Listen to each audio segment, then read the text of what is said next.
Charging पे भी लगा ही दीजिए नहीं। हाँ।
नमो अर्यन्ताणं नमो सिद्धाणं नमो वैर्याणं नमो वज्रायणं नमो लोये सवसाहुणं एषो पंच नमोकारो सर्व पावपणाश्म मंगलारं च सर्वेसिं परमं हवै मंगलम्।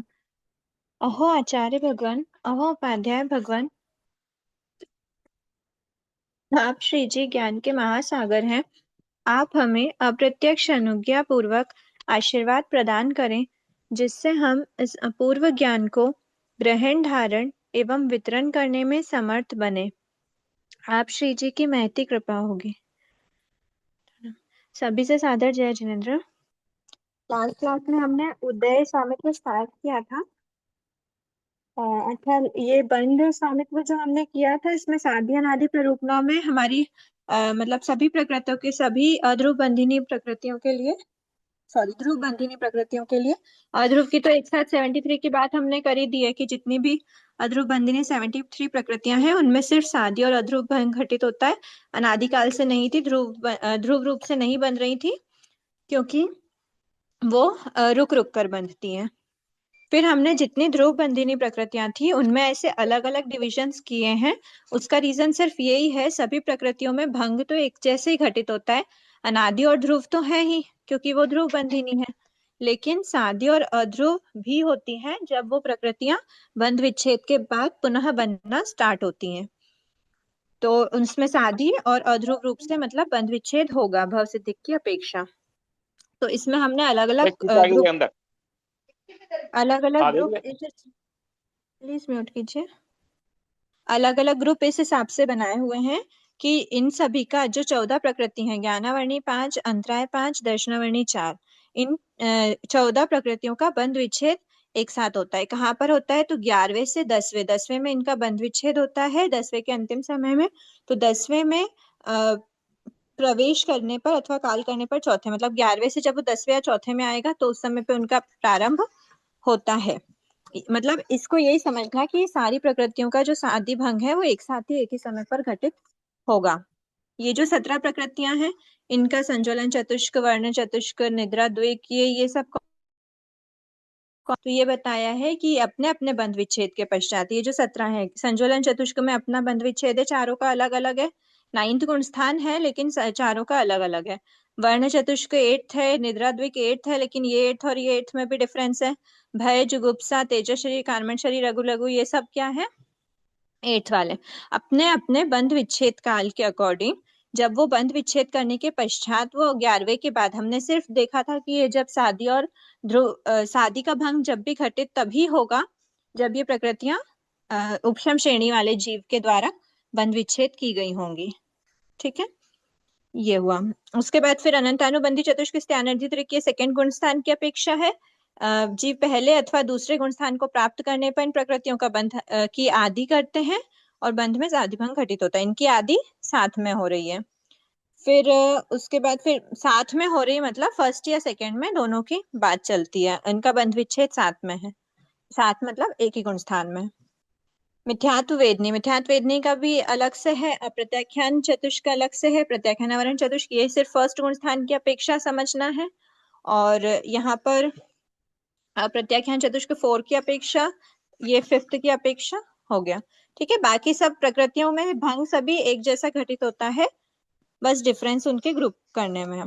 अच्छा, अब यहाँ हमने बात कल देखी थी कि उदय क्या होता है। उदय मतलब एक डेफिनेशन तो हमने यही देखी थी, जनरल वेदन करना, भोगना, अनुभव करना, कर्मों के फल के अनुभव, कर्मों के फल का अनुभव करना उदय कहलाता है।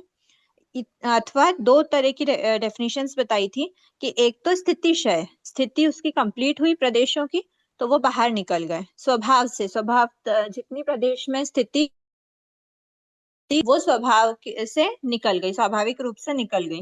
दूसरी होती है उदीर्णा के, मतलब प्रयोग, प्रयत्न पूर्वक। प्रयोग मतलब यहाँ समझना प्रयत्न पूर्वक, प्रयोग से मतलब प्रयत्न से, विशेष प्रयत्न पूर्वक उन कर्मों की उन कर्म प्रदेशों की स्थिति को कम किया। कम किया मतलब क्या, कि जो बाद में उदय आने योग्य थी उनको हम पहले ही उदय में ले आए। ये हुआ उदीर्णा के द्वारा। ठीक है, उदय दो प्रकार का बताए, संप्राप्त जो स्वभावोदय होता है, मतलब स्वाभाविक रूप से उदय हुआ है, और असंप्राप्त मतलब प्रयोग के द्वारा, उदीर्णाकरण के द्वारा। ठीक है, ये इतना हुआ। हाँ, और आगमिक मत और कर्म ग्रंथ के मत के अकॉर्डिंग हमने दोनों बातें देखी थी। इसमें बता रहे कि केंद्रीय जीव में सिर्फ पहला होता है, पर जब हम एकेंद्रीय जीवों में यहाँ पर बात करेंगे गुणस्थान वगैरह की और सबकी, तो उदय के प्रयोग में क्या बोलना, कर्म ग्रंथ के, यहाँ पे हम किसका आधार हमने क्या लिया हुआ है, श्री कर्म प्रकृति के अनुसार। तो कर्म प्रकृति में हम क्या बता रहे हैं, कर्म ग्रंथ का मत क्या है। कर्म ग्रंथ का मत ये है कि बादर, पृथ्वी, पानी, वनस्पति के जो जीव होते हैं उनमें भी सेकंड गुण स्थान संभव है। ठीक है, और वो लब्धि पर्याप्त होना चाहिए, ये भी बात है, लब्धि पर्याप्त बादर, पृथ्वी, पानी, वनस्पति के जीवों में। तो फर्स्ट और सेकंड दो गुण स्थान पाए जाते हैं। फिर इसमें बताया है आगमिक मत के अकॉर्डिंग जो अंतर होता है, मिथ्या दृष्टि जीवों का अंतर 66 सागरोपम झाझिरी बताया, और यहाँ पर 132 सागरोपम झाझिरी बताया है। ये ध्यान में रखना कि आगम और कर्म ग्रंथ दोनों के मत के अकॉर्डिंग इसके मत में अंतर बताया 66 का, इसके मत में अंतर बताया 132, लेकिन ऐसा नहीं समझना कि सम्यक्त्व में 132 रहेगा। सम्यक्त्व में तो जीव 66 सागरोपम झाझिरी से अधिक नहीं रह सकता, पर यहाँ पे कोई और प्रोसेस भी एक्सेप्टेबल है, और यहाँ पे 66 में रह के वापस मिथ्यात्व में आने का बात कही गई है। ठीक है, अब यहाँ हमने देखा था उदय योग्य 122 प्रकृतियां होती हैं। फिर उसके बाद हमने उदय विच्छेद का अर्थ देखा था कि अमुक अवस्था के बाद विवक्षित प्रकृति, विवक्षित दीदी जय प्रकृति। जिनेन्द्र, थोड़ा हाँ थोड़ा धीरे, एकदम फास्ट हो रहा है। हाँ ठीक है, समत्यत्व में 66 सागरोपम झाझिरी से अधिक नहीं रह सकता ना। सम्यक्त्व में तो 66 सागरोपम झाझिरी से अधिक नहीं रह सकता, ये तो कंपलसरी दोनों मत के अकॉर्डिंग है। पर यहाँ पे 66 प्लस 66 दो बार बताया गया है, यहाँ पर 66 लिया है। 66 प्लस 66 बैक टू बैक भी नहीं है, 66 प्लस उसमें मतलब बीच में या तो वो सम्यक मिथ्यात्व की अवस्था में चला जाए, फिर वापस से 66 सागरोपम में सम्यक वेदनी में रहे, तो उस अपेक्षा से कहा गया है। ठीक है, ये सम्यक दीदी वेदनी और का एक उदय हो डाउट जाता था। है। हाँ, जय वीरेंद्र। दीदी ये ये उत्कृष्ट लास्ट अंतर का मतलब क्या है? एक बार एक डाउट। हाँ दीदी सपना जी बोलिए। उत्कृष्ट अंतर का मतलब क्या है दीदी? उत्कृष्ट अंतर मतलब एक बार जी मिथ्या दृष्टि बना, मिथ्यात्व में गया, उसके बाद वापस से उसने मिथ्यात्व को मतलब वापस नहीं, उसके बाद मिथ्या दृष्टि अवस्था को छोड़ा उसने। अब छोड़ने के बाद जैसे मान लेते हैं इस पॉइंट पे जीव ने मिथ्या दृष्टि अवस्था को छोड़ा, ये इस पॉइंट तक यहाँ से वो मिथ्यात्व अवस्था में था, यहाँ से मिथ्यात्व अवस्था में ही था नादिकाल से या साधी जो भी है, इस पॉइंट पर आया, उसने सम्यक्त की प्राप्ति करी। अब उसके बाद फिर वो सम्यक्त की प्राप्ति में उसने एक ड्यूरेशन तक व्यतीत किया, और सम्यक्त की प्राप्ति मतलब सम्यक्त अवस्था में एक ड्यूरेशन तक कंप्लीट किया, उसके बाद पुनः वो मिथ्या दृष्टि बना। तो ये मिथ्या दृष्टि और ये मिथ्या दृष्टि अवस्था के बीच में एक बार भी वो मिथ्या दृष्टि बना नहीं। तो ऐसा उत्कृष्ट हो सकता है छाछठ सागरोपम झाझेरी, ये आगम मानता है। और कर्म ग्रंथ के मत के अकॉर्डिंग छाछठ प्लस छाछठ 2 बार हो सकता है, बीच में कोई और काल रहे, ये छाछठ वाला ये छाछठ वाला, तो यहाँ मिथ्या दृष्टि था, उसके बाद यहाँ पे वापस मिथ्या दृष्टि बना वो इस काल से और इस काल से। तो ये छाछठ प्लस अंतर्मुहूर्त प्लस छाछठ ऐसा मिला के 132 सागरोपम झाझेरी का काल माना जाता है। ये कर्म ग्रंथ का मत है और ये आगम का मत है। ठीक है। नहीं तो 66 के 20 में अंतर मुहूर्त का तो अंतर क्यों बताया? ये ये अंतर मुहूर्त का अंतर उसका नहीं है, क्या बोलते हैं, मिथ्यात्व अवस्था का नहीं है, सम्यक मिथ्या अच्छा, अवस्था हो सकती है। मिश्र अवस्था का है। हाँ सम्यक मिथ्या बोला जाता है उसको, मिश्र नहीं बोलते। बीच में सम्यक नहीं तो मिथ्या फिर हो जाता है, 132 वापस वही कैसे हुआ? सम्यक मिथ्या बनेगा। 132 तो कंटिन्यू होना चाहिए ना। 132 क्यों नहीं होगा? 132 छाछठ प्लस छाछठ तो 132 ही है ना, नहीं झाझेरी तो बोल रहे हैं हम। कंटिन्यू होना चाहिए ना। 132 उसके बीच में मिथ्यात्व नहीं होना चाहिए। मिथ्यात्व है ही नहीं ना, वो मिथ्यात्व तो इधर था और मिथ्यात्व हाँ इधर आया, तो इस बीच हाँ में छाछठ वो सम्यक्त्व में रहा, इधर वाला हाँ। छाछठ सम्यक्त्व में रहा, इधर वाला सम्यक मिथ्यात्व में रहा। ये तो सिर्फ अच्छा अंतर्मुहूर्त का काल है ना, तो छाछठ प्लस छाछठ 132 सागर तो यही हो गया सागरोपम। और उसके बाद फिर इससे भी विशेष मतलब कुछ इसमें भी कुछ, ये भी पूरा एग्जैक्ट तो है नहीं, इसमें भी हम झाझेरी बोलते हैं, इसमें भी झाझेरी बोलते हैं, प्लस इन दोनों के झाझेरी मिला के प्लस ये वाला अंतर्मुहूर्त वाला, तो ये भी झाझेरी। झाझेरी का मतलब क्या होता है? झाझेरी कुछ मतलब कुछ ज्यादा। अधिक, ठीक है, और देशण मतलब कुछ कम, ठीक है। तो ये मतलब ऐसा है कि सम्यक की अवस्था तो छाछठ सागरोपम से ज्यादा नहीं रह सकती सम्यक दृष्टि अवस्था, पर सम्यक दृष्टि से अगर वो सम्यक मिथ्यात्व में स्विच होके वापस सम्यक दृष्टि अवस्था बन जाए, उसने मिथ्यात्व का स्पर्श ही नहीं किया, तो ऐसी एक अवस्था कर्म ग्रंथ मानता है। आगम के अकॉर्डिंग 66 सागरोपम झाझेरी से ज्यादा नहीं रह सकता। ठीक, अब हमने बात करी थी उदय विच्छेद क्या है, तो अमुक अवस्था के बाद के हिसाब से पढ़ रहे हैं, जय वीरेंद्र। अभी कर्म के हिसाब से पढ़ रहे हैं, तो अभी 132 लिखेंगे एक आप। बार एक बार एक बार कांता ये आंटी आप हमने बोलिए। लास्ट सेशन में हाँ करिश्मा जी आप बोल दीजिए एक बार। ये एकेंद्रिय जीव का हमने लास्ट सेमेस्टर में पढ़ा था कि वो एकांत मिथ्या दृष्टि होते हैं ना। एकांत मिथ्या वो भी दृष्टि कार्म उसमें, ग्रंथिक मत हाँ, के अनुसार ही पढ़ा था। नहीं वो कर्म ग्रंथ के मत के अनुसार नहीं है, जो गुणस्थान स्वरूप की बुक है, प्लस मतलब उसमें शायद उसमें क्या दिया है, हाँ कर्म गुणस्थान स्वरूप में नहीं पढ़ा था हमने, उसमें पढ़ा है ना अपना इससे प्रीवियस, हाँ, जब 13 शायद चैप्टर, जीव के भेद 13, थे ना। हाँ हाँ। हाँ 13 चैप्टर, तो इसीलिए ना ये जो चैप्टर है, चैप्टर के सबसे स्टार्टिंग में ये दिया रहता है श्री कर्म हाँ प्रकृति के अनुसार। अगर आपके पास वो बुक है तो हाँ। आप बिल्कुल उसको खोलिए, नहीं तो फिर मैं लेके आऊं। अगर आपके पास सामने बुक है, रुको मैं एक मिनट, सामने रखी हुई है, उस चैप्टर में ही हमने,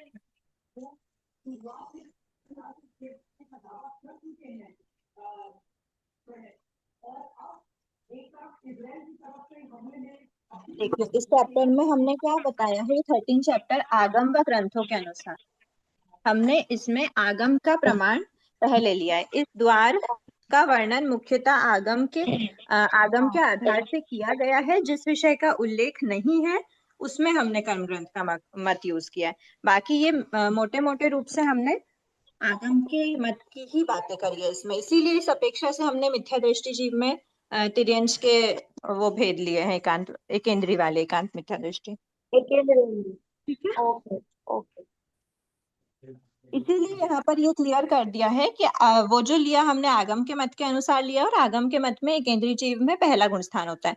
पर जब हम यहाँ पर आगे बात करेंगे कि कौन कौन से जीव में क्या क्या उदय है, तो फिर आपको पता चलेगा कि सेकंड भी हो सकता है। ठीक अभी है, अपन कर्म के विस्तार पढ़ रहे हैं ना। क्या अभी जो लिखेंगे तो फिर 132 झांझरी कर्म ग्रंथ के अनुसार लिखेंगे अपन इसमें।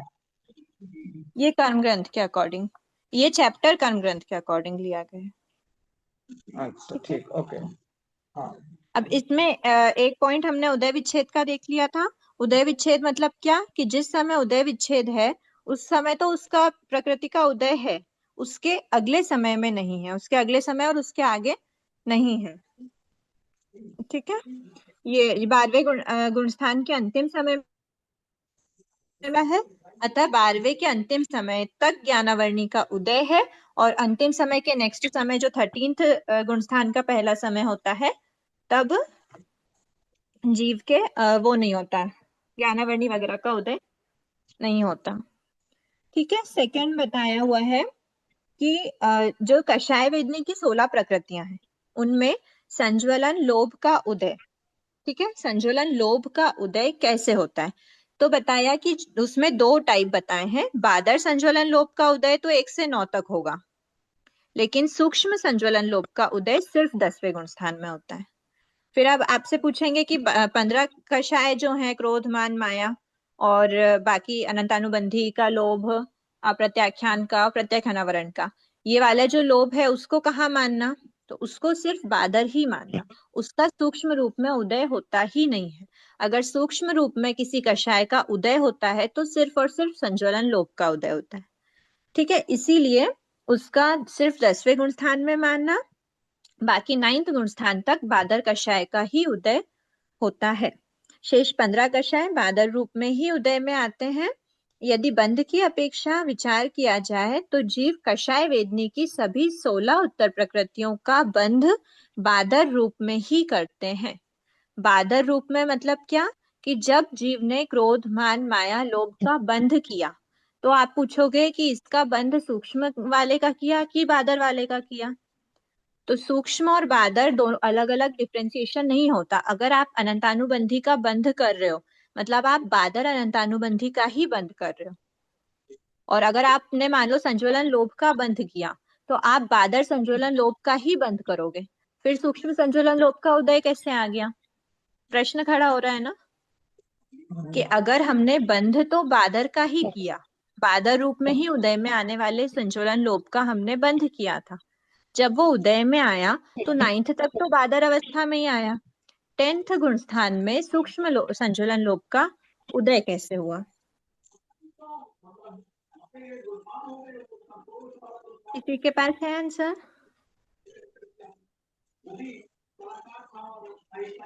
पुष्टिकरण कर दिया, क्या पुष्टिकरण कर दिया उसका, संजुलन बादल संजुलन लोग का। मैडम हाँ क्वेश्चन ठीक क्या है, है, वापस बताना क्वेश्चन क्या है। क्वेश्चन ये था कि जो भी 16 कषाय होते हैं जिनका हम बंद करते हैं, अनंतानुबंधी, चतुष्क, प्रत्याख्यान, प्रत्याख्यानावरण, संज्वलन, क्रोधमान, माया लोभ, सबका हम बंद करते हैं। तो जब जी हम बंद करते हैं तो उस समय हम बादर का बंद करेंगे। तो बताया है, इसमें लिखा है कि जीव कषाय वेदनी की सभी 16 प्रकृतियों में का बंध बादर रूप में ही करते हैं। तो बादर रूप में करते हैं मतलब सूक्ष्म का उदय बादर कैसे का आया?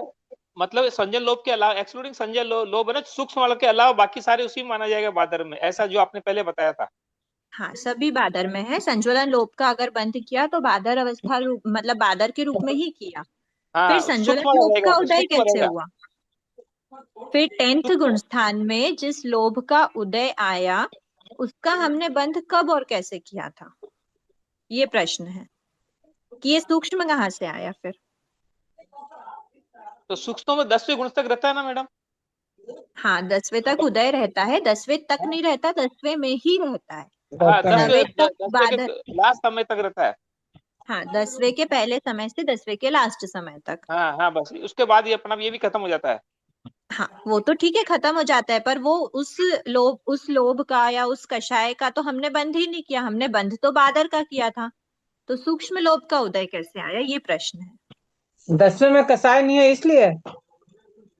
10वें में कषाय नहीं है तो माना कि बादर कषाय के उदय में कषाय का बंद होता है, तो फिर हाँ इस हाँ, वाले का अगर उदय ही नहीं है, मतलब सॉरी बंद ही नहीं है, तो ये उदय में कैसे आया। बढ़ा हुआ तो है ना पहले से। ये तो देखो क्या अब क्या श्रेणी के रहता हिसाब है। से, ये तो बंद और श्रेणियों के हिसाब से उदय पूछ रहे अलग हैं। अलग होते हैं ना। आप ये बताओ, श्रेणी आप बताओ।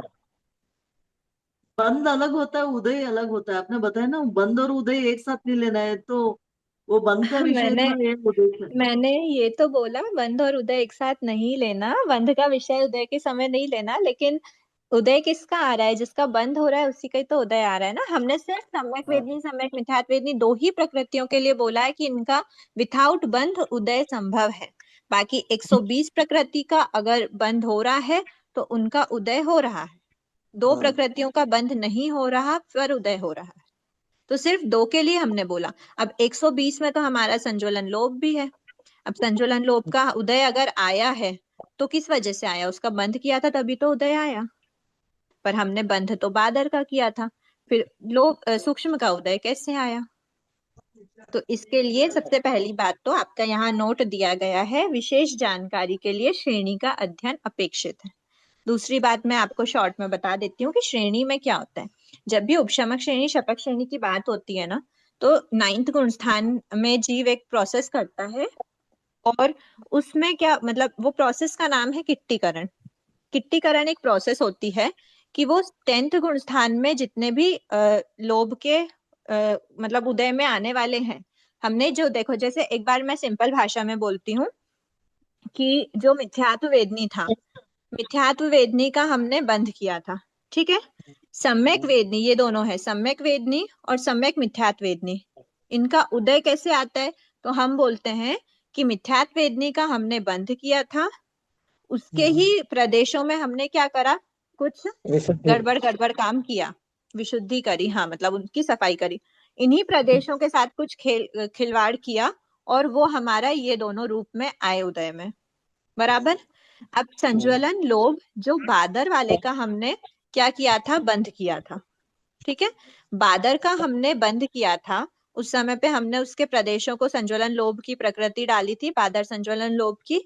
वो बादर संज्वलन लोभ का नेचर हम मतलब नेचर तो क्या बोलूं, किट्टीकरण के प्रोसेस में बादर संज्वलन लोभ को, बस इतना समझो अभी, बादर संज्वलन लोभ को सूक्ष्म के रूप में कन्वर्ट कर देते हैं, इतना समझना। वो नो मोर बादर, प्रदेश वही थे संज्वलन लोभ के, कोई एडिशनल अलग से बंध नहीं होता कि सूक्ष्म लोभ करके आप कुछ अलग से बंध करो। बादर लोभ का ही बंध होता है, पर वो उदय में सूक्ष्म लोभ मतलब सूक्ष्म लोभ के रूप में उदय में आते हैं, बस इतना समझना। अभी प्रोसेस किट्टीकरण का होता है, श्रेणी वाले गुणस्थान मतलब श्रेणी के प्रोसेस में, श्रेणी जो रहती है उस श्रेणी के टाइम पर ये प्रोसेस होती है किट्टीकरण की, ठीक है।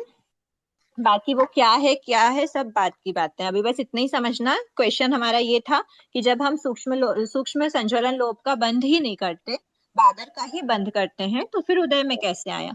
तो प्रदेश तो इसी के ही थे, बादर के ही थे, लेकिन हमने उसमें कुछ एक गड़बड़ काम करके उसको सूक्ष्म के रूप में कन्वर्ट कर दिया, इतना समझ के रखना अभी बस, दीदी ठीक है। अब सहयोगी किट्टीकरण और कृतकरण एक ही है या अलग अलग है? नहीं अलग है, कृतकरण अलग है, किट्टीकरण अलग है। किट्टी मतलब सूक्ष्म किट्टियां बनाई जाती हैं, ठीक है, सूक्ष्म किट्टी ऐसा वर्ड है उसमें कि सूक्ष्म किट्टियां बनाई गई हैं, ठीक है। अभी बस इतना समझ के रखना, किट्टीकरण एक प्रोसेस है जो मतलब आप बाद में आधा ग्रंथ वगैरह में जब श्रेणी के बारे में पढ़ोगे डिटेल। मैडम इसका फाइनल क्या आंसर रहा आपका, फाइनल? फाइनल आंसर यही रहा कि सूक्ष्म लोभ का हमने अलग से बंध नहीं करा, हमने बादर का ही बंध किया था, उसी के प्रदेशों में हमने एक विशेष प्रोसेस करके उसको सूक्ष्म के रूप में कन्वर्ट कर दिया, सूक्ष्म किट्टियां बनाई जाती हैं, ठीक है। वो उदय में रहती है, क्या वो सूक्ष्म वाली सहयोगी उदय में रहेगी, है ना? हाँ, सूक्ष्म उदय में, सूक्ष्म के रूप में उदय में आई। सहयोगी जीव ही शरीर योग्य पुद्गलों को ग्रहण करते हैं, ये तो हमें पता ही है। अयोगी जीव में ना तो योग रहता है ना कषाय रहता है, तो फिर वो ग्रहण कैसे करेंगे पुद्गलों का और उनका परिणमन कैसे करेंगे? तो सहयोगी जीव ही शरीर योग्य पुद्गलों को ग्रहण करते हैं। शरीर योग्य पुद्गल का जो ग्रहण होता है, शरीर योग्य पुद्गलों का ग्रहण, क्या वो मतलब क्या है वो? शरीर योग्य पुद्गल कौन सी वर्गणा में होते हैं? आहार वर्गणा, आहार वर्गणा में तीनों वर्गणाएं आ जाती हैं। उद्गल औदारिक में विपाकनी, उद्गल विपाकनी में देखिए, शरीर योग्य पुद्गलों को ग्रहण करने वाली जो बात आती है वो तो आहार वर्गणा से हम ग्रहण करते हैं, ठीक है। पर यहाँ पर जो बात चल रही है ना, हमारे योग और कषाय के निमित्त से कर्मों का बंध होता है, तो कार्मण वर्गणा के पुद्गल को शरीर के औदारिक वर्ग आहार मतलब औदारिक वर्गणा वैक्री वर्गणा जो भी उनके योग्य जो पुद्गल होते हैं, उनका परिणमन हम शरीर नाम कर्म के उदय के कारण से उनका परिणमन विभिन्न विभिन्न रूपों में करते हैं। तो ग्रहमाण पुद्गलों को शरीर से संबंधित विभिन्न रूपों में परिणमन करते हैं। कौन करते हैं? सहयोगी जीव। अतः पुद्गल विपाकिनी प्रकृतियां, पुद्गल विपाकिनी प्रकृतियां कर्म प्रकृति हैं, का उदय सहयोगी जीवों के ही होता है।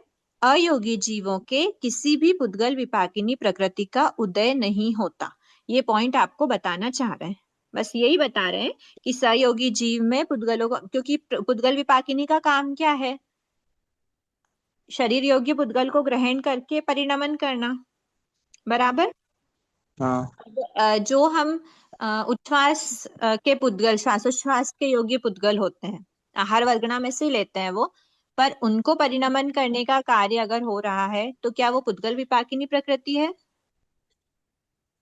उच्छ्वास नाम कर्म को हमने नहीं माना था ना पुद्गल विपाकिनी। या फिर सुस्वर दुस्वर में वचन के पुद्गल को ग्रहण कर रहे हैं, वचन वर्गणा भी भाषा वर्गणा की जो पुद्गल है, भाषा वर्गणा के पुद्गल को ग्रहण करके हम उसका परिणमन कर रहे हैं, पर हमने उसको पुद्गल विपाकिनी में नहीं माना ना, क्योंकि उसमें हमने डेफिनेशन, अगर आपको ध्यान में हो वापस रिकॉल करिए 5th चैप्टर, उसमें हमने पुद्गल विपाकिनी प्रकृति उन्हीं को बोला था जिनमें शरीर योग्य पुद्गलों को ग्रहण करना परिणमन करना चलता है। ध्यान में रखना ये बात। अगर आपको भाषा के वर्गणा के पुद्गल या फिर श्वासोच्छ्वास से रिलेटेड जो पुद्गल, श्वासोच्छ्वास के योग्य पुद्गल होते हैं हर वर्गणा में, उनको ग्रहण करने परिणमन करने की बात आती है तो वो पुद्गल विपाकिनी प्रकृति नहीं होती। वो मैं 5th चैप्टर इंटरमीडिएट के सिलेबस का बता रही हूँ आपको, ठीक है। तो यही बता रहे हैं हम। अभी उदय की बात करेंगे तो इसमें गुणस्थान में बताया कि 14th गुणस्थान में एक भी पुद्गल विपाकिनी प्रकृति का उदय नहीं समझना, ठीक है। जो जीव विपाकिनी होगी वो ही उदय में रहती हैं।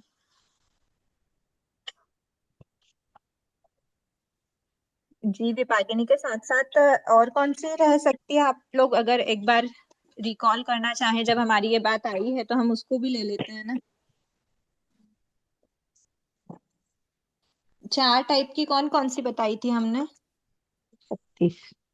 पुद्गल विपाकिनी, विपाकिनी, भव विपाकिनी, क्षेत्र विपाकिनी, जीव विपाकिनी, है ना। ये 4 हमने मानी थी। पुद्गल विपाकिनी, क्षेत्र, पुद्गल विपाकिनी, भव विपाकिनी, क्षेत्र है पहले, भव है शायद, भव विपाकिनी, क्षेत्र विपाकिनी और जीव विपाकिनी, ये हमने बात करी थी, है ना।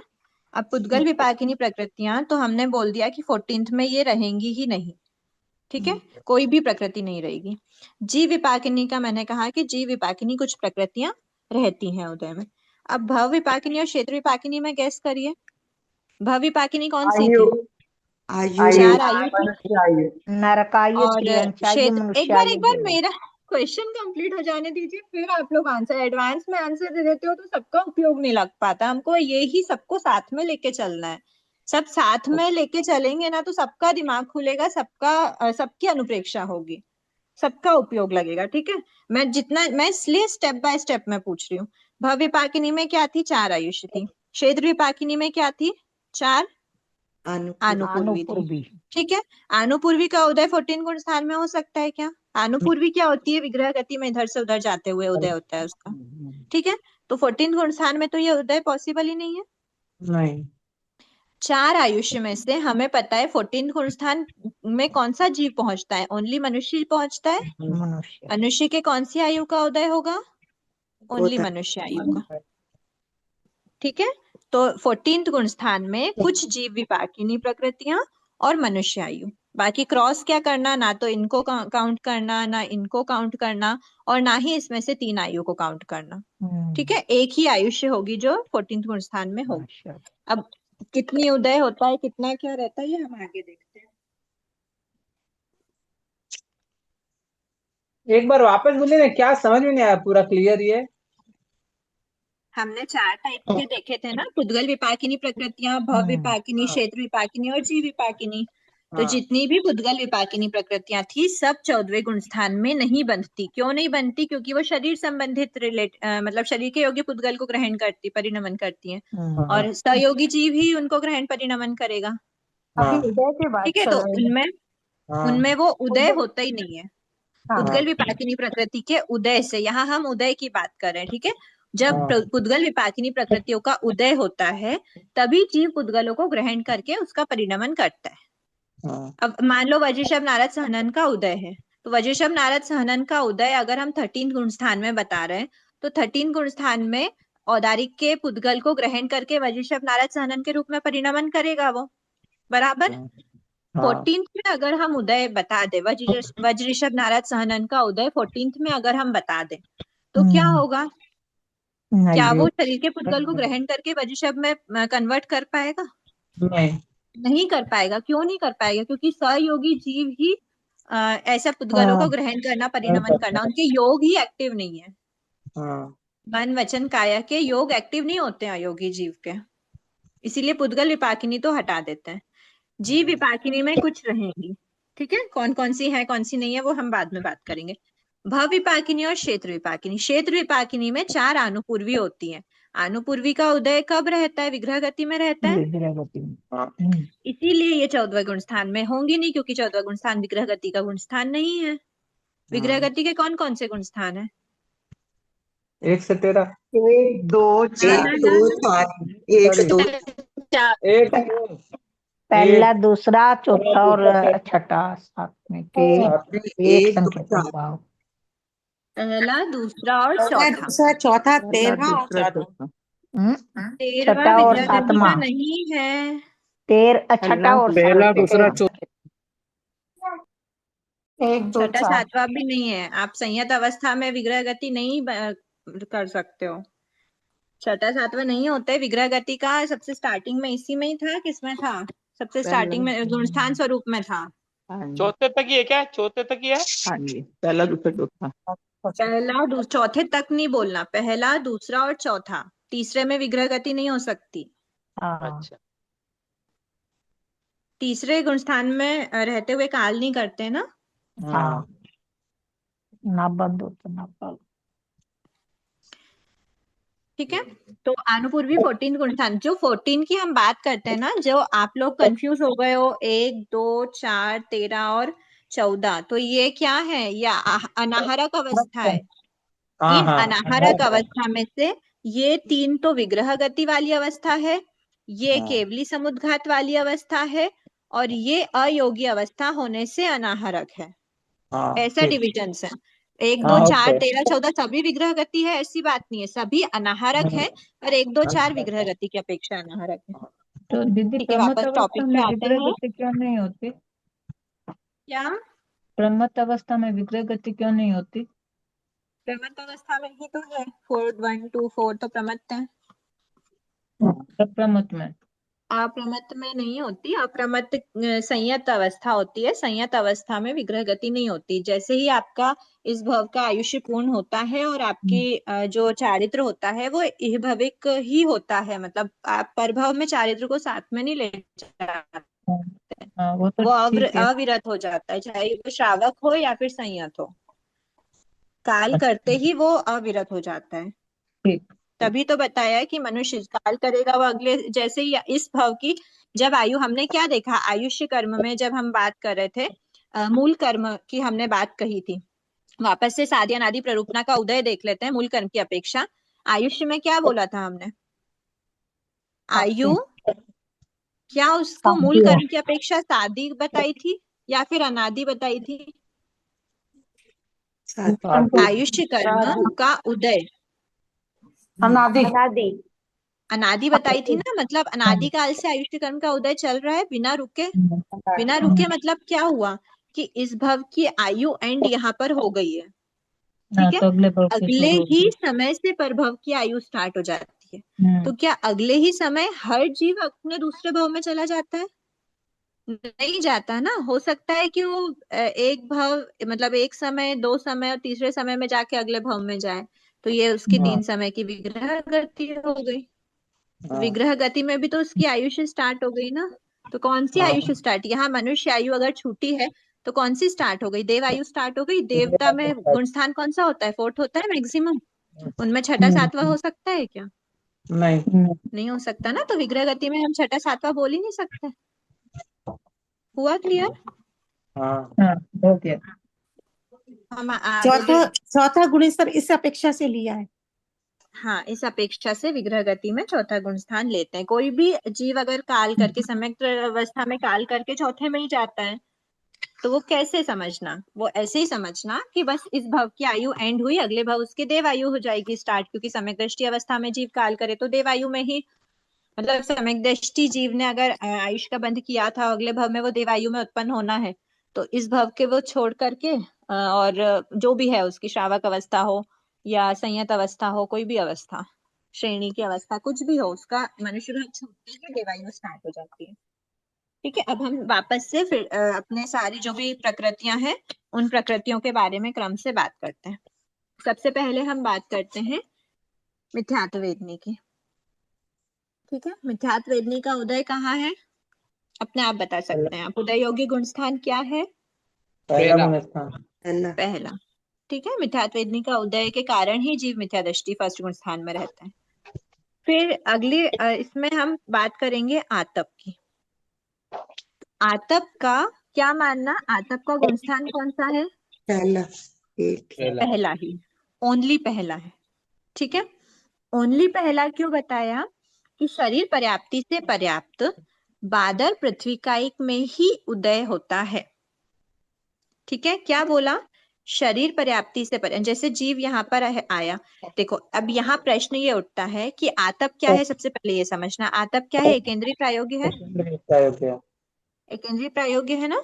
तो एकेंद्रीय का बंध फर्स्ट में हो रहा था, तो आतप का बंध भी फर्स्ट में ही हमने माना। ठीक है। अब एकेंद्रीय का उदय हमने कहाँ बताया? फर्स्ट और सेकंड में बताया, क्योंकि अभी हम क्या पढ़ रहे हैं? कर्म ग्रंथ के मत के अनुसार पढ़ रहे हैं। एकेंद्रीय में हमने सासादन भी बताया है। हाँ। ठीक है। जब आप एकेंद्रीय जाति नामकरण का के हम जब बात करेंगे तो हम उसको पहला दूसरा 2 गुण स्थान मानेंगे। ठीक है। तो एकेंद्रीय में, एकेंद्रीय जीवों में या फिर एकेंद्रीय जाति नामकरण का जब उदय रहेगा तो पहला और दूसरा दोनों गुण स्थान माना गया। वो किस अपेक्षा से माना हमने? कि मान लो कोई यहाँ पे सेकंड गुण स्थान वाला जीव है, वो काल करके, ये उसका बादर एकेंद्रीय, बादर लब्धि पर्याप्त, ठीक है, लब्धि पर्याप्त बादर पृथ्वी पानी वनस्पति है। ठीक है। ये जीव अपने इस भव में सासादन में काल किया, कुछ समय तक सासादन रहेगा, उसके बाद फिर वो मिथ्या दृष्टि हो जाएगा और पर्याप्त होने के बाद वो मिथ्या दृष्टि रहेगा। तो ये वाली जो बात है ना, ये वैसी ही बात है जैसे हम विकलेंद्रीय और असन्नी पंचेंद्रीय के लिए बोलते थे। उनके लिए हम क्या बोलते थे? विकलेंद्रीय, 3 विकलेंद्रीय और असन्नी पंचेंद्रीय जीव अपने जैसे ही मान लो ये उनका अपर्याप्त अवस्था है और ये पर्याप्त है, तो पर्याप्त में तो नियमा मिथ्या दृष्टि ही होते हैं, और अपर्याप्त अवस्था में, ये अपर्याप्त अवस्था कब तक रहेगी? जब तक वो श्वासोश्वास ये क्या है? विकलेंद्रीय, हाँ, श्वासोश्वास पर्याप्ति को पूरी ना कर ले तब तक वो अपर्याप्त अवस्था ही रहती है। ये इसी समय उसने आहार पर्याप्ति के बाद उसको शरीर पर्याप्ति को पूरा करना है, अंतर मुहूर्त में उसको इंद्रिय पर्याप्ति को पूरा करना है, और श्वासोश्वास पर्याप्ति को पूरा करके वो क्या कहला जाता है? पर्याप्त कहला जाता है। ठीक है। हाँ, ये बात हो गई। अगर हम चौरेंद्रीय और हाँ, चौरेंद्रीय और असन्नी पंचेंद्रीय की बात करेंगे तो हम भाषा पर्याप्ति भी लेंगे। ठीक है, वो बात अलग है। अभी हम सिर्फ इतना ही समझते हैं कि अपर्याप्त अवस्था यहाँ पर जाके पूरी हो रही है, यहाँ पे उसकी शरीर पर्याप्ति पूरी होती, ये इंद्रिय पर्याप्ति थी, ये श्वासोश्वास है। ये शरीर पर्याप्ति पूरी हुई, उसके पहले ही जीव क्या हो जाता है, थोड़े से काल तक उसका सासादन रहता है, उसके बाद वो नियमा मिथ्या दृष्टि बन जाता है और इस पूरे काल में वो मिथ्या दृष्टि रहता है। क्लियर हुआ? याद आया? क्लियर तो क्या हुआ, याद ही आया होगा, पहले से समझा हुआ है बात है ये। पास्ट भव का शासादन सम्यक्त्व लेकर आया था और इस भव में जो भी विकलेंद्रिय और असन्नि पंचेंद्रिय का भव है, उस भव में उसकी शरीर पर्याप्ति जो सबसे पहले पूरी होना है वो भी पूरी नहीं होती और वो जीव मिथ्या दृष्टि बन जाता है। शरीर पर्याप्ति पूरी होने के पहले ही वो शासादन उससे खत्म हो जाता है, मतलब सेकेंड गुण स्थान यहीं तक रहता है, उसके बाद पूरा फर्स्ट गुण स्थान रहता है। अब इसमें क्या बताया कि जो ये जीव है सेकेंड गुण स्थान से जो भी आ रहा है, लब्धि, पर्याप्त, बादर, पृथ्वी, पानी, वनस्पति, उनमें आएंगे तो ऐसे जीवों में भी शरीर पर्याप्ति पूरी होने से पहले ही जीव क्या हो जाएगा, मिथ्या दृष्टि बन जाएगा। ठीक है, आतप नामकर्म का जो उदय होता है, यहाँ हम उदय की बात कर रहे हैं। ठीक है, आतप नामकर्म का उदय कब होता है, तो शरीर पर्याप्ति, ऐसे ना एक मैं आपको आगे का थोड़ा बता देती हूँ, ऐसी प्रोसेस होती है। मैडम एक सेकंड, एक क्वेश्चन जिज्ञासा हमारी, ये पृथ्वी का ये मिथ्यात्व कैसे आते हैं ये मैडम, ये पानी पृथ्वी ये मिथ्यात्व कैसे होते हैं ये? मिथ्यात्व ही होते हैं ना, एकांत मिथ्या दृष्टि होते हैं, सम्यक तो हम उसमें ऑप्शनल बता रहे हैं, एकांत मिथ्या दृष्टि तो होते ही हैं। नहीं तो ये जो अपने को जो एक हम लोग इंद्रिय जीव समझते एकांत मिथ्या दृष्टि है। नहीं, जो श्रावक लोग समझते हैं कि मिथ्यात्व होता है ना, जैसे कुदेव कुगुरु और कुधर्म पे विश्वास करना वो मिथ्यात्व माना जाता है, तो ये भी लोग मानते हैं कि ऐसे? हाँ तो उनमें उनमें उनमें वही है, उनमें वही है, वो 9 तत्वों के बारे में नहीं श्रद्धा प्ररूपणा कर पाते हैं। अच्छा, वो बहुत समझते हैं बहुत सब। पुण्यवानी से आपको सम्यक तो मिला है, हमने देखा एकांत मिथ्या दृष्टि कितने हैं और सम्यक दृष्टि कितने हैं। नहीं वो ये सब समझते हैं क्या ये चीजें सब ये? वो नहीं समझते तभी तो मिथ्या दृष्टि है ना। अच्छा, उनमें तो सम्यक मिथ्यात्व भी नहीं बताया है ना। ठीक है, ये हुआ हमारा लब्धि पर्याप्त। क्या बात चल रही थी, हाँ आतप की मैं बता रही थी कि एक प्रोसेस ऐसी रहती है कि जीव सबसे पहले विग्रह गति में होता है। ठीक है, उसके बाद उसकी रहती है अवस्था कि उसने आहार पर्याप्ति को पूरा कर लिया है। ठीक है, उसके बाद उसकी अवस्था आती है शरीर पर्याप्ति को पूरा कर लिया है। उसके बाद उसकी अवस्था आती है इंद्रिय पर्याप्ति के साथ साथ में फिर भाषा पर्याप्ति आ जाती है डायरेक्ट। हाँ, मतलब ऐसी अवस्था होती है कि उसने इंद्रिय पर्याप्ति को भी पूरा करा, फिर उसके बाद वो श्वासोश्वास पर्याप्ति आती है। पहले इंद्रिय पर्याप्ति को पूरा करा, फिर श्वासोश्वास पर्याप्ति को पूरा करा, फिर भाषा पर्याप्ति को पूरा करा, फिर अगर मन की भी कर सकता है तो मन पर्याप्ति को पूरा किया। ठीक है, ये पॉइंट्स हैं। इसमें से कुछ प्रकृतियों का उदय इसमें इस अवस्था में रहता है। ठीक है, टोटल हमारी लाइफ में अभी हम क्या है, पर्याप्त अवस्था में है। तो क्या इस भाव में जो भी हमारे उदय में आया था, क्या वो इनिशियल लेवल से ही था? जीव की आयुष्य तो विग्रह गति से स्टार्ट हो गई है, पूरी उसके आयुष्य का पार्ट है, पर उसकी आयुष्य विग्रह गति से स्टार्ट होने पर भी सभी प्रकृतियों का उसमें उदय नहीं होता। ब्रेक लग के, मतलब ब्रेक लग के क्या, एक एक टाइम के बाद उसका उदय प्रारंभ होता है। विग्रह गति में प्रकृतियों का उदय हुआ, कुछ प्रकृतियों का उदय विग्रह गति में हुआ। ठीक है, विग्रह गति के उदय के बाद में जब जीव, मतलब विग्रह गति में जिन प्रकृतियों का उदय था, उसके बाद विग्रह गति से जीव आहार पर्याप्ति से पूरा होता है, उस जिस भी भाव में जाना है वहां का आहार लेता है। अब जब वो आहार पर्याप्ति से पूरा हुआ तो कुछ प्रकृतियों का उदय ऐड हो जाता है। कुछ प्रकृतियां मतलब उदय में आना, नई प्रकृतियां उदय में आना स्टार्ट होती हैं। फिर और वो आगे बढ़ता है, शरीर पर्याप्ति को पूरा करता है, उस समय कुछ प्रकृतियां और उदय में होती हैं। फिर इंद्रिय पर्याप्ति को पूरा करने में सेम चलती हैं, जो शरीर पर्याप्ति में थी वो की वो पर्याप्तियों का उदय इंद्रिय पर्याप्ति पूरी करते टाइम भी रहता है। फिर वो श्वासोश्वास पूरी करता है, तब उसका और प्रकृति ऐड होती हैं। जैसे कि मैं आपको बता ही देती हूँ, उच्छ्वास का उदय ऐड होता है, उच्छ्वास नामकर्म का उदय। इसके पहले इसका उदय नहीं था क्योंकि श्वासोश्वास पर्याप्ति पूरी ही नहीं हुई थी। ये हुआ। फिर उसके बाद फिर भाषा पर्याप्ति से पूरा होता है, तब उसके सुस्वर दुस्वर का उदय होता है। फिर उसके बाद मन पर्याप्ति से पूरे होता है, तब सेम वही चलता है, क्योंकि कुछ एडिशनल प्रकृति ऐड नहीं हुई मन में। तो ऐसा होता है, इंद्रिय और मन पर्याप्ति को एक बार हटा लेते हैं क्योंकि उसमें रिपीटेड सेम अवस्थाएं हैं। तो ये अलग अलग अवस्था होती हैं जिनमें प्रकृतियों का एडिशन होता है। उसमें से ही एक है शरीर पर्याप्ति, जिसमें शरीर पर्याप्ति से पूरा होने पर ही जीव आतप या फिर उद्योत का उदय स्टार्ट करता है। इसके पहले विग्रह गति अवस्था में, आहार पर्याप्ति पूरी करी हुई अवस्था में और शरीर पर्याप्ति की प्रोसेस में, शरीर पर्याप्ति पूरी नहीं करी पर प्रोसेस में, तब तक उसके आतप और उद्योत का उदय नहीं होता।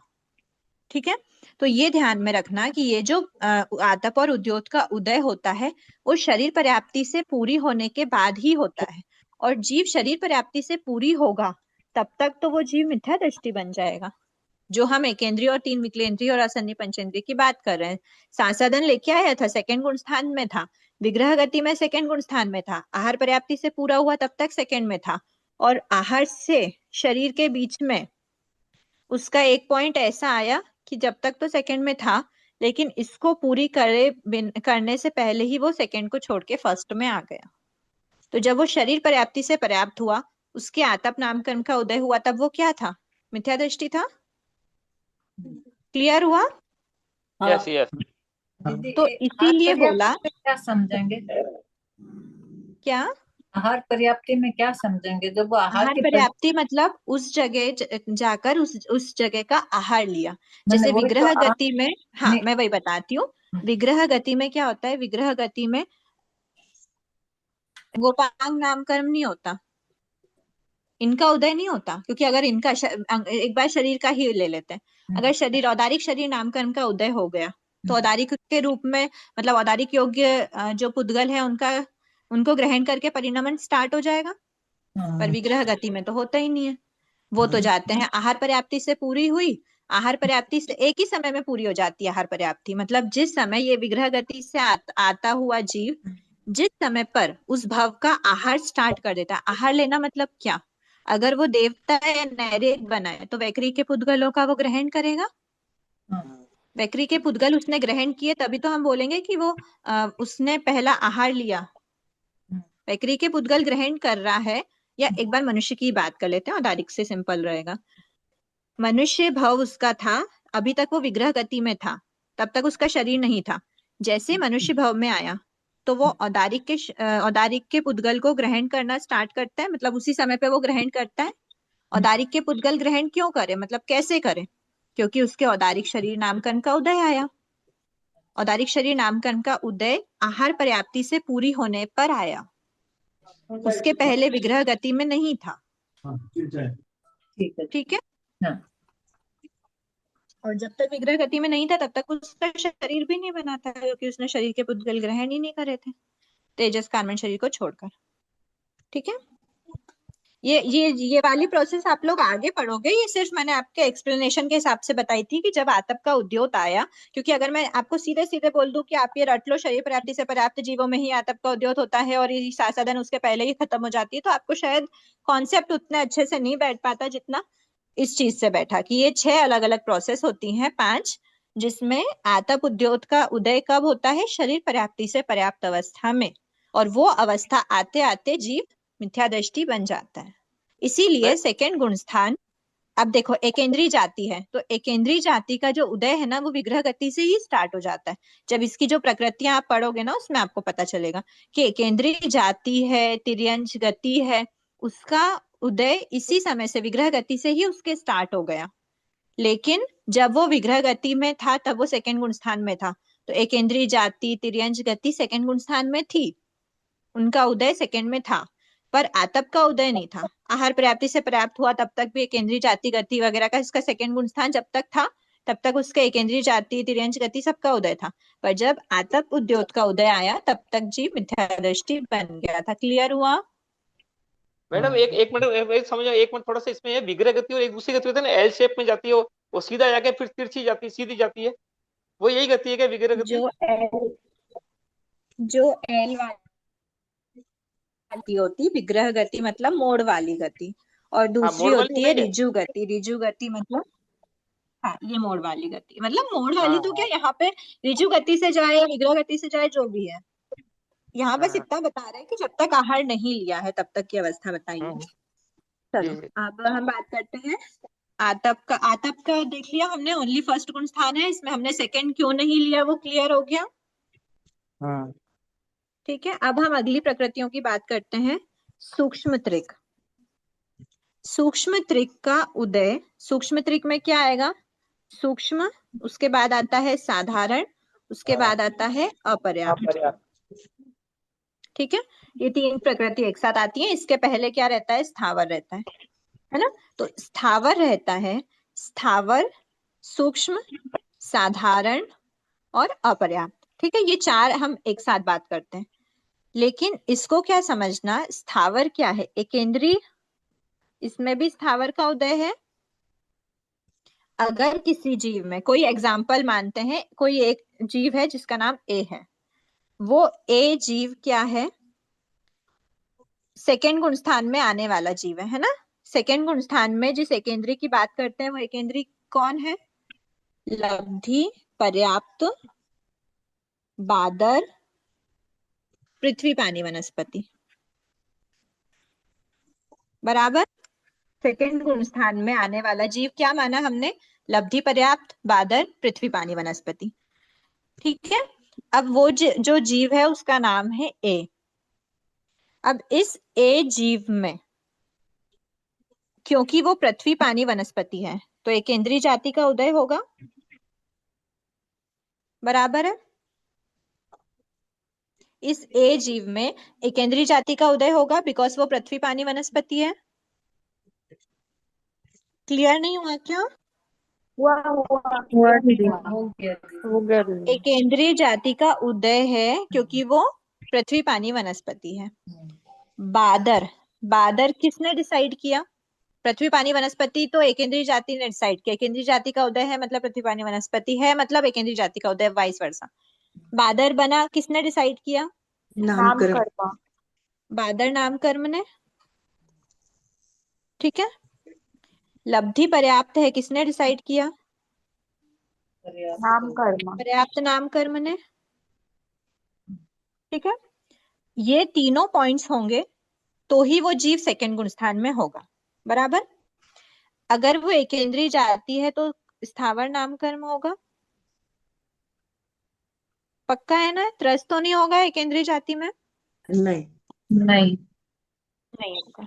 ठीक है, एकेंद्रीय जाति नाम कर्म, स्थावर नाम कर्म, बादर नाम कर्म, पर्याप्त नाम कर्म, ये सभी हम फर्स्ट और सेकंड गुण स्थान में लेंगे।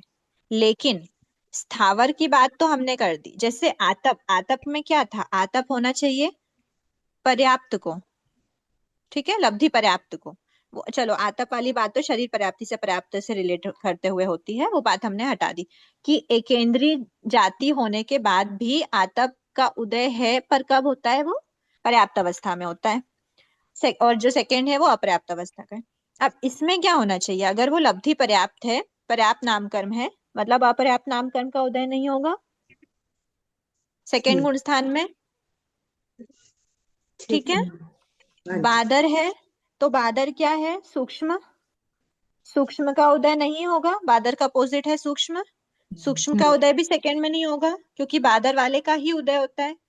यहाँ स्थावर है, स्थावर के अपोजिट त्रस है, उसकी तो हम बात नहीं कर रहे हैं, केंद्रीय जाति में भी अभी हम उसकी बात नहीं कर रहे हैं। बात ये हुई, हाँ एक और बात है कि जो साधारण होता है वो साधारण क्या होता है, सूक्ष्म जीव ही साधारण होता है। हमने पढ़ा था साधारण नामकरण का उदय सूक्ष्म जीवों में ही होता है, बादर जीवों में नहीं होता। क्यों नहीं होता, क्योंकि जो भी बादर जीव होते हैं वो कौन से होते हैं, प्रत्येक शरीरी होते हैं। क्यों होते हैं, क्योंकि उनमें सब में अपना एक शरीर होता है। जो भी जीव हमको बादर मतलब हमारी आंखों द्वारा देखे जाने योग्य है, हम देख पाए या नहीं देख पाए, उनमें अगर बादर नामकरण का उदय है मतलब वो प्रत्येक शरीरी है, वो अपना शरीर किसी से शेयर नहीं करते। लेकिन जो शेयर करने वाले जीव होते हैं वो हमेशा सूक्ष्म नामकरण वाले ही होते हैं। ठीक है, तो अगर हम सूक्ष्म को रॉन्ग कर रहे हैं तो हम साधारण को भी रॉन्ग कर देंगे। किसके लिए? सेकंड गुणस्थान के योग्य। तो सेकंड गुणस्थान में सूक्ष्म भी नहीं होगा, साधारण भी नहीं होगा, अपर्याप्त भी नहीं होगा, पर स्थावर होता है, इसीलिए हम इस लिस्ट से स्थावर को हटा देंगे। तो सूक्ष्म त्रिक में भी सिर्फ फर्स्ट गुणस्थान है, सेकंड नहीं है। ठीक है, तो ये 3 प्रकृतियां 1 2 3 4 5 कुल 5 प्रकृतियां, इनका ओनली एंड ओनली फर्स्ट गुणस्थान में ही उदय होता है। क्लियर हुआ? जी। एक बार थोड़ा सा वापस स्क्रीनशॉट लेना है ना। एक बार थोड़ा सा वापस बताइएगा थोड़ा सा। हमने क्या बात करी है, हम ना मतलब प्रकृतियों पे जा रहे हैं कि हम क्रम से प्रकृतियों को देखें कि कौन कौन से, जैसे हमने बंध में देखा था, तो ऐसे ही हम उदय में देख रहे हैं कि कौन कौन से जो गुणस्थान है, उन गुणस्थानों में हम सबसे पहले कौन सी, जैसे हम अगर फर्स्ट की बात करें तो हम सबसे पहले किसको हटा रहे हैं, उन प्रकृतियों के बारे में हम पहले चर्चा कर लेंगे जिनका आगे सेकंड वगैरह में बंध नहीं, जिनका आगे सेकंड में उदय नहीं होगा। मिथ्यात्व वेदनी का सेकंड में उदय नहीं होता। क्लियर है? आतप क्या है? एकेंद्रीय रिलेटेड है। वो समझ में आ गया, सेकंड जो लिखे हैं वहां से वापस बताइए थोड़ा सा। सेकंड क्या? ये हाँ ठीक है, ये मैंने सूक्ष्म त्रिक के लिए बताया था। आतप क्यों नहीं होता? क्योंकि लब्धि वो शरीर पर्याप्ति से पर्याप्त होने के पहले ही वो मिथ्या दृष्टि बन जाता है, इसीलिए आतप में सिर्फ मिथ्या दृष्टि है, आतप अवस्था में, आतप के उदय की अवस्था में। अब सूक्ष्म त्रिक की बात कर रहे हैं, तो सूक्ष्म त्रिक की जब हम बात करेंगे, हमको किसकी जस्ट नेक्स्ट क्या है? सेकंड गुणस्थान है। सेकंड गुणस्थान में सूक्ष्म रिलेटेड क्या है? एकेंद्रीय जीव की प्रकृति है। त्रस जीव में तो रहता ही नहीं है, स्थावर जीव में ही रहते हैं ये सब। सूक्ष्म, साधारण, अपर्याप्त। अपर्याप्त का भेद, अपर्याप्त लब्धि अपर्याप्त जीव होते हैं, पंचेंद्रिय भी होते हैं, लब्धि अपर्याप्त मनुष्य वगैरह, पर उनमें सेकंड गुणस्थान हो ही नहीं सकता। ठीक है, क्योंकि हम उसकी जब हम बात करते हैं पर्याप्त, आपने वापस से वो टेबल, हाँ इसमें सामने ही है ना, इसमें जब हमने देखा था सासादन में, तो सासादन में कोई भी अपर्याप्त भेद दिख रहा था क्या आपको? नहीं। यहाँ पे देवता वगैरह की बात नहीं करते क्योंकि वो कंपलसरी वो होते ही हैं, पर्याप्त होते ही। ठीक है, उसके अलावा सिर्फ ये असनी पंचेंद्री वाले जो जीव थे, उनमें हमने अपर्याप्त अवस्था में बताया था। ठीक है, और 15 कर्मभूमि मनुष्य की बात करी थी। और अपर्याप्त उनमें भी लब्धि अपर्याप्त जीव होंगे तो उनमें सासादन नहीं होगा, ओनली लब्धि पर्याप्त में ही सासादन पॉसिबल है। ठीक है, तो सेकंड गुणस्थान लब्धि पर्याप्त जीव होना चाहिए, तो अपर्याप्त अवस्था में भी नहीं होगा सेकंड गुणस्थान। सूक्ष्म और साधारण जो है वो एकेंद्रीय रिलेटेड होते हैं, तो उनमें भी नहीं होगा सेकंड। क्यों? क्योंकि उन्हीं एकेंद्रीय में सेकंड होता है जो बादर है और जो प्रत्येक है। ठीक है, इसीलिए साधारण और सूक्ष्म दोनों में सेकंड गुणस्थान नहीं मानेंगे। शायद मेरी बात कंफ्यूजन क्रिएट कर रही होगी, पर अभी इतना ही समझना कि सूक्ष्म, साधारण और अपर्याप्त ये 3 प्रकृतियां सेकंड गुणस्थान में नहीं होती। क्यों नहीं होती? क्योंकि सेकंड गुणस्थान में जाने वाला एकेंद्रीय जीव लब्धि पर्याप्त होता है, बादर होता है, और अगर वो बादर है तो वो प्रत्येक होगा, प्रत्येक नामकर्म का उदय होगा, साधारण का नहीं होगा। क्लियर हुआ? या तो आप इसको लिख लीजिए, सूक्ष्म, साधारण, अपर्याप्त नामकर्म का उदय सेकंड गुणस्थान में नहीं होता, क्योंकि सेकंड गुणस्थान में जाने वाला एकेंद्रीय जीव लब्धि पर्याप्त और बादर होता है, बादर होने से उसके प्रत्येक नामकर्म का उदय होता है, या फिर प्रत्येक शरीरी होता है, कुछ भी। तो तीनों पॉइंट्स आ जाएंगे। हो गया क्लियर कि फिर से रिपीट करूं? नहीं, हो गया मैडम, हो गया मैडम। ये एक बुक के अंदर एक लिखा हुआ ना मैडम, आतप नाम कर्म का उदय शरीर पर्याप्ति में पर्याप्त बादर प्रतिकाय जीव में ही होता है, इसका क्या मीनिंग है मैडम? ओनली पृथ्वी का एक में ही होता है आतप का उदय, इसका कोई मीनिंग नहीं है, ये फैक्ट है। आतप का उद्योग ढूंढने जाओगे तो अपकाय में नहीं मिलेगा, वनस्पति काय में नहीं मिलेगा, ओनली पृथ्वी काय में मिलता है। और उसमें हम एग्जाम्पल्स अगर हम देते हैं तो जैसे सूर्य विमान में बोलते हैं, सूर्य विमान में जो पृथ्वी का एक जीव है उनमें आतप का उदय रहता है, मतलब वो उष्ण प्रकाश देते हैं।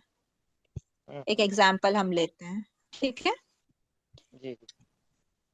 इसके बाद हम एक बार के लिए सेकंड गुण स्थान वाली भी देख लेते हैं तो आपका और क्लियर हो जाएगा। अनंतानुबंधी चतुष्क का उदय, A4 का उदय, अनंतानुबंधी चतुष्क का उदय कौन कौन से गुण स्थान में रहता है? पहले में तो रहता ही है। पहला एंड दूसरा। साथ में हमने देखा कि जब सेकंड गुण स्थान में जीव जाता है तो अगर वो द्वितीयोपशम से आया है तो फर्स्ट समय में उसका बंध होगा, उसके बाद उसका A4 का उदय स्टार्ट हो जाता है। और अगर वो प्रथमोपशम से आया है तो फर्स्ट समय में ही उसका बंद और उदय दोनों बंध और उदय दोनों स्टार्ट हो जाता है। मतलब सेकंड गुण स्थान में भी इसका उदय है। हाँ। इसका बंध भी 2 तक ही होता है, उदय भी 2 तक ही होता है, क्योंकि कषाय है, कषाय का बंध और उदय में रिलेशन है। बंध के बादर कषाय के उदय में ही कषाय का बंध होता है। ठीक है, तो पहला दूसरा हो गया। तीसरे वगैरह में इनका रहता ही नहीं है, ना उदय होता है ना बंध होता है। तो बस पहले और दूसरे गुण स्थान में अनंतानुबंधी कषाय का उदय रहता है, क्योंकि उनके जो इसमें रीजन दिया है कि जीव के परिणामों में इतनी निर्मलता नहीं आ सकती कि वह आगे के गुण स्थानों को प्राप्त कर सके। अनंतानुबंधी का उदय रहेगा तो वो सम्यक दृष्टि नहीं बन सकता, सम्यक मिथ्या दृष्टि के परिणाम भी उसमें नहीं आते अनंतानुबंधी के उदय में। उसके बाद हम बात करेंगे एकेंद्रीय जाति नामकरण। एकेंद्रीय जाति नामकरण हमने देखा पहले दूसरे। ठीक है, 3 विकलेंद्रीय के बारे में हमने बात किया कि इनमें भी पहला और दूसरा ही होता है, अन्य कोई सम्यक तो नहीं पाया जाता।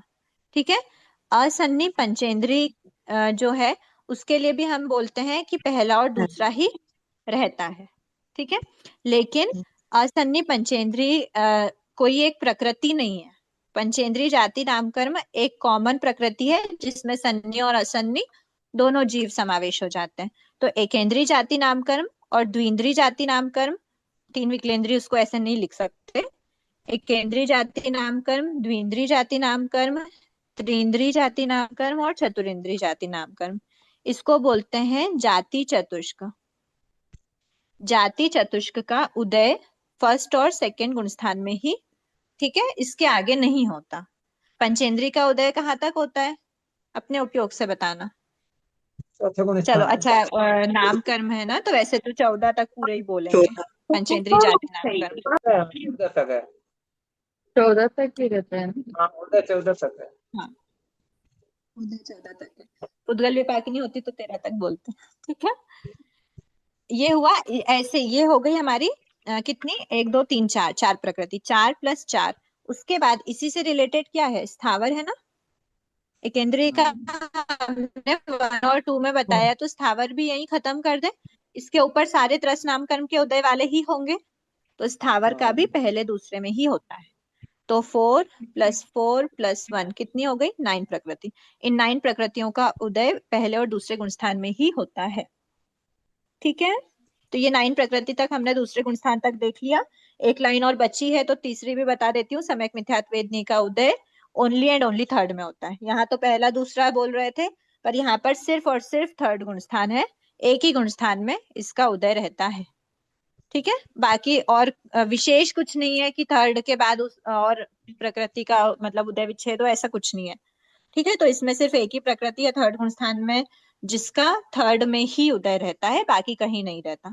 फिर फोर्थ गुण स्थान में क्या क्या है वो हम आगे देखेंगे नेक्स्ट क्लास में। ठीक है, ये लगभग इसमें सब कंप्लीट हो गया है।